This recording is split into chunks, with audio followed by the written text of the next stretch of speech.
In today's episode of Office Hours, I'm going to be answering your guys' questions from the AN private Facebook group on intermittent fasting, chickpea and lentil pastas, as well as some other popular food alternatives that you guys have probably tried before in today's video. And if you're watching this video, you're probably not new to my channel, but if you are, my name's Autumn and I'm a certified clinical nutritionist with my master's nutrition human performance. And on my channel, I'm typically talking about the science back and holistic methods that you can use in order to achieve your wellness dreams. So if you're new here, make sure you subscribe. Okay, so let's dive into the first question from Jenny. Jenny asked if there's any foods that you should avoid if you are prone to anxiety, other than the obvious of caffeine and moldy coffee. Now for this one, the main recommendation, so for this question, the main food that I have seen, or the main type of food that I've seen that can really trigger anxiety, is sugar. So what can happen when you eat a lot of sugar is you get those rises and those really drastic falls in your blood sugar levels. Remember those more variable blood glucose levels? And one of the actual symptoms of low blood sugar, or one of the signs of low blood sugar, are feelings of anxiety. So if you're already prone to anxiety, then one of your main goals will be wanting to make sure that you really stabilize those blood glucose levels. And sugar is one of those foods that's going to cause some of the biggest spikes and falls in your blood glucose levels.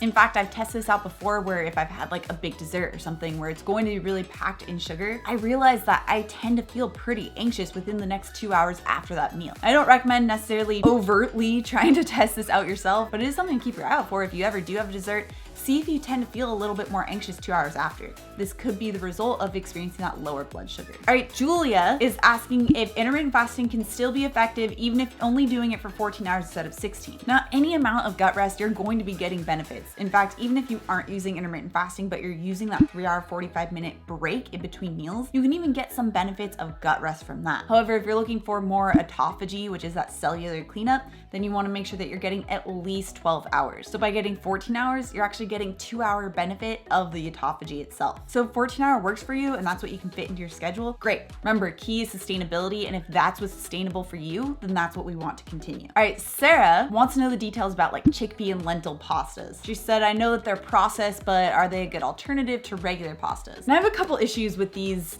pasta alternative options. First of all, when we look at some of the detrimental effects that come from pasta outside of the gluten itself, which can be an issue for a lot of people, the other big issue are those fast digestible carbohydrates that cause those spike in your insulin and your blood glucose levels. Now, a lot, but not all of these pasta alternatives tend to still contain a pretty high amount of those starches that are still highly processed to be in that form. And if not, then my other main concern is that I see a lot of different pea proteins that are used to substitute out some of those carbohydrates. And I've seen this slowly happening more and more where protein powders, or pea protein powders specifically, are being replaced for other types of protein. And this gets me a little concerned, especially if you're already using a protein powder at your first meal with, like, let's say a smoothie, and then you're also having these pasta alternatives that also use the protein powders as one of the bases. This is a lot of the more processed types of proteins that you're relying on every single day. And these are swapping out for more whole sources of protein that you'd get from more whole sources of food that aren't refined. And I don't necessarily have a problem with using protein powders, but if you're really relying on them as a protein source, you're missing out on a lot of other nutrients that you'd get from foods like lentils itself, or eggs, or some other animal-based protein. Plus, we really have zero extended history of using high amounts of these refined and highly processed types of proteins as one of the main protein sources of our meals. I mean, yeah, protein powder was introduced in some way in the mid-1900s, and we've been using it since then, but it's only been recently that protein powders have replaced a lot of the protein in our meals. And I have zero research to back up the fact that replacing the regular whole sources of protein with these protein powders as an alternative for most of your meals is a bad thing, but that's also my concern, is that we don't really have any idea of the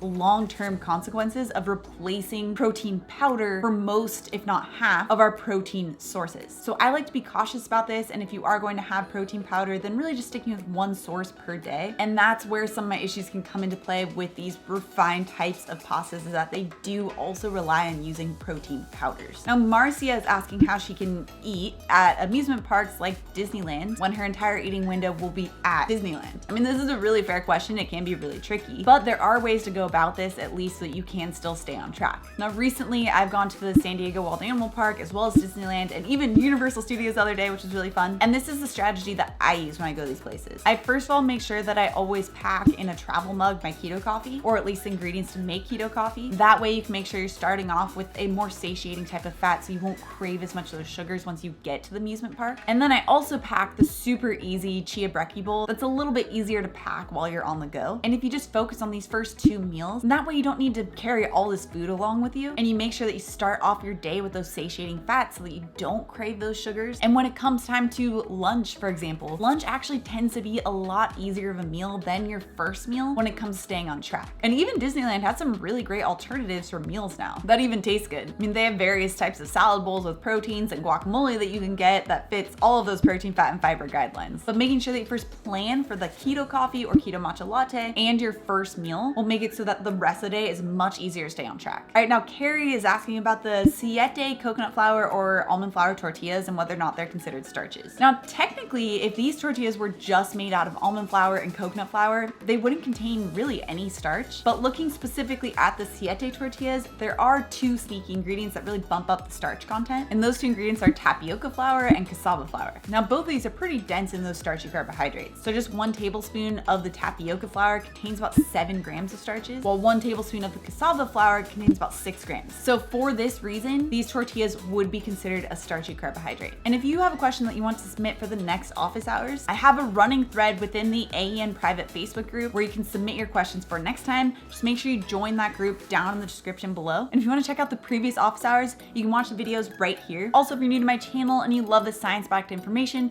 make sure you subscribe right here. Come out with new videos every Tuesday and Thursday. All right, guys, thanks so much for tuning in, and I'll see you in my next video.